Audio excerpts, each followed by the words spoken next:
नमस्कार, मैं हूं काशिफ सैफी। आप देख रहे हैं समाचार 30 लाइव न्यूज। आइए चलते हैं दिन भर की छोटी बड़ी खबरों की तरफ।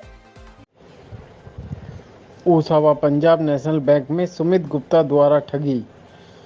मदनी गुप्ता पत्नी सीमा गुप्ता द्वारा 1.5 लाख रुपए की सुमित गुप्ता द्वारा तमाम जगह शिकायत करने के बाद भी कोई कार्रवाई नहीं हुई। उसके बाद शिकायत दर्ज करने के बाद क्षेत्रीय प्रबंधक कार्यालय बरेली द्वारा अधिकारी राकेश रंजन द्वारा की गई थी शिकायत। समाचार 30 लाइव के लिए बदायूं से ब्यूरो चीफ केशव गुप्ता की रिपोर्ट। हमने अपनी पत्नी के नाम 2000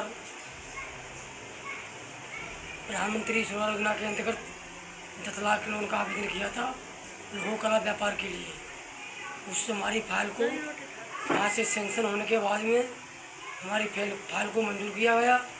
उस समय शाखा प्रबंधक महोदय ने हमसे कोई भी किसी प्रकार से बात नहीं की।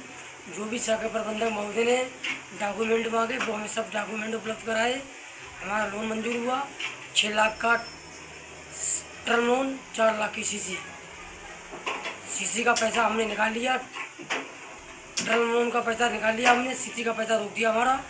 और सीसी का पैसे के लिए हमने 4 बार अपनी पत्नी के नाम चेक बुक इशू कराने के लिए प्रार्थना पत्र शाखा प्रबंधक महोदय को दिया। 4 भी बार शाखा प्रबंधक महोदय ने हमारी चेक बुक इशू नहीं की, क्योंकि हमारी लड़की की शादी 17 नवंबर को थी। 24 अक्टूबर को हमारी लड़की का तिलक था। हमारे ना रहते हुए घर पर हमारी पत्नी 20/10/2023 को 3 बजे शाखा प्रबंधक महोदय के पास गई और कहा, साहब हमें अपने खाते से रुपये निकालना है। तब शाखा प्रबंधक महोदय ने कहा कि आपका चेक बुक तो इशू नहीं हुई है। उस समय वहाँ पर सुमित गुप्ता मौजूद थे और उन्होंने शाखा प्रबंधक महोदय ने 2 लाख का विड्रॉल भर के पास कराने के बाद में 1.5 लाख रुपये वहाँ मांगा हमारी पत्नी से। हमारी पत्नी पूरे रुपए लेने पड़ गई। इसके बाद शाखा प्रबंधक महोदय ने हमारी पत्नी से कहा कि आप हमारे रूम पर हम बुलाएंगे अपने निजी दलाल सुमित कुमार गुप्ता से, आपको आना है। 5 बजे समय था।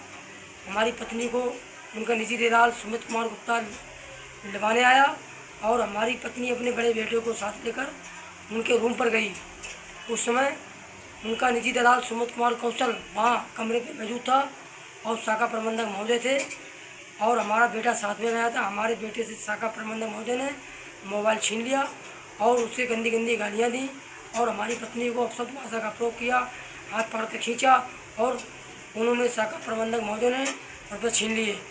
1.5 लाख रुपये रख लिया, 50,000 रुपये वापस किए और ज़्यादा कुछ कहने से कहा, अगर ज़्यादा बोलोगे तो इसका अंजाम बहुत बुरा होगा। और हमने तमाम जगह शिकायतें की, क्षेत्रीय प्रबंधक महोदय से की, भारत सरकार नई दिल्ली की, मुख्यमंत्री से की, जिसकी जांच LDM द्वारा की गई। शाखा प्रबंधक महोदय को बचाया गया। हमने अपने शपथ पत्र दिए, हमने अपने बयान दिए, शाखा प्रबंधक द्वारा बोली गई ऑडियो रिकॉर्डिंग दी। अब तो कोई कार्रवाई नहीं हुई है और हमारे खिलाफ षड्यंत्र रचा जा रहा है और हमें बार बार धमकी मिल रही है कि अपनी शिकायत वापस ले लो, वरना इसका बड़ा अंजाम बुरा होगा। 15 तारीख को हम 15/4/2024 को हम अपने बड़े छोटे भाई को दिल्ली इलाज कराने के लिए ले गए थे इंडिया। तो उस समय लगभग 3 बजे हमारा बड़ा बेटा घर पे था। उनका बैंक शाखा प्रबंधक महोदय का पास संदीप त्रिलोकी का खास आदमी आया और कहा, अपने पिताजी से कह देना अपनी मम्मी को लेके शाम ढाबा पर आ जाएं। तो उस समय हम घर पे नहीं थे, हम निकल चुके थे 7 बजे। हमें 8 बजे सूचना मिली कि वहाँ पर संदीप कुमार त्रिलोकी व 2 दलाल शाम ढाबा पर शराब पिए हुए हैं। वहाँ किसी ने सूचना थाना अध्यक्ष महोदय को दी। थाना अध्यक्ष महोदय ने उसी समय बुला के थाने में बंद किया। फिर थाने में अशुदाम ने क्या कार्रवाई की, इससे हमको अवगत नहीं हुआ। मैं ये जानना चाहता हूँ, आपने कहाँ कहाँ का शिकायत की और उस पर कोई कार्रवाई हुई या नहीं हुई? कोई भी कार्रवाई नहीं हुई है। 2 बार जांच हो चुकी है।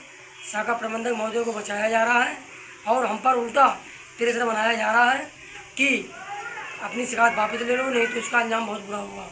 अगर हमें न्याय नहीं मिला तो अगली 10 तारीख को पीएनबी हेडक्वार्टर बरेली में मैं बच्चों को आत्महत्या करेंगे, उसके जिम्मेदार स्वयं बैंक के संबंधित अधिकारी होंगे।